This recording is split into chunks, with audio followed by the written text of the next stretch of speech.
दिल्ली के सीएम अरविंद केजरीवाल को जमानत मिल गई है राउज एवेन्यू कोर्ट से। राउज एवेन्यू कोर्ट में जो है सीएम अरविंद केजरीवाल को कथित शराब घोटाले के मामले में जमानत देने वाली जो जज हैं उनका नाम है जज न्यायबिंदु। उनके इस फैसले के बाद सोशल मीडिया पर आप समर्थकों ने उनके इस फैसले को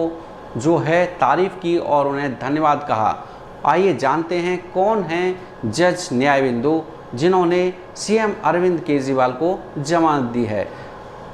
जज न्यायबिंदु रोहिणी के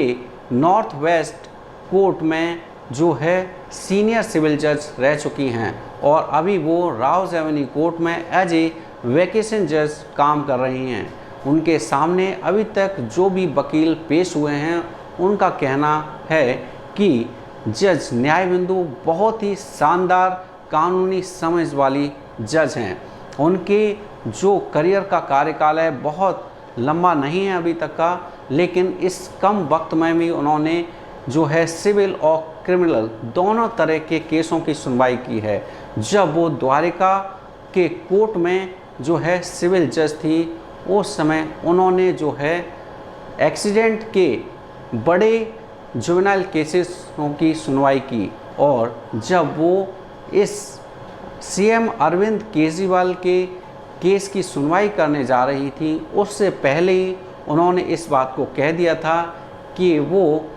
इस केस की दलीलों को सुनने के बाद ही फैसला दे देंगी और वो फैसले को सुरक्षित नहीं रखेंगी क्योंकि ये एक हाई प्रोफाइल केस है। और जैसे ही 19 जून को सीएम अरविंद केजरीवाल के वकील की दलीलें पूरी हो गई, लेकिन ईडी के वकील की दलीलें पूरी नहीं हुई थी, इसलिए 20 जून को भी इसकी सुनवाई की गई। और जब ईडी के वकीलों की भी दलीलें पूरी हो गई और दोनों पक्षों की जब दलीलें कंप्लीट हो गई उसके बाद जो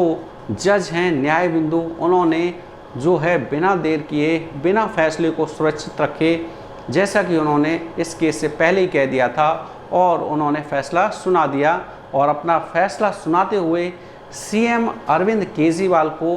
कथित शराब घोटाले के मामले में जमानत दे दी। और जमानत देने से पहले उन्होंने 2 शर्तें रखी। पहली शर्त ये थी कि सीएम अरविंद केजरीवाल जमानत पर जाने के बाद जांच और गवाहों को प्रभावित नहीं करेंगे, और दूसरी शर्त ये थी कि सीएम अरविंद केजरीवाल जांच में सहयोग करेंगे और जब जब उन्हें अदालत में बुलाया जाएगा वो अदालत में उपस्थित और पेश होंगे।